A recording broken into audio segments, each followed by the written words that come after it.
Reconstruire la confiance après une trahison. Reconstruire la confiance après une trahison est un acte profondément courageux. C'est un chemin fait de doutes, d'émotions complexes, mais aussi de révélations intimes et de renaissance intérieure. Dans cette vidéo, je vous accompagne pas à pas pour comprendre, accueillir et reconstruire avec élégance et dignité. Comprendre ce que la trahison a brisé. La confiance, c'est un socle invisible mais puissant.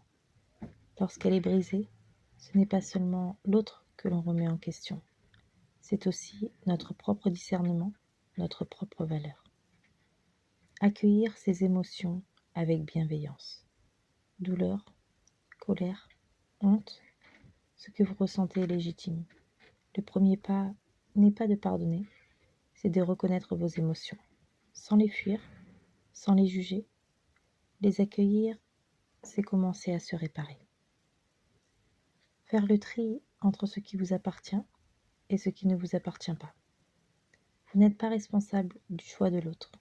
Vous êtes responsable de la façon dont vous allez vous relever. La trahison parle de lui ou d'elle. Votre dignité, c'est ce que vous choisissez d'en faire. Restaurez l'estime de soi. Avant de refaire confiance à l'autre, il faut retrouver confiance en vous.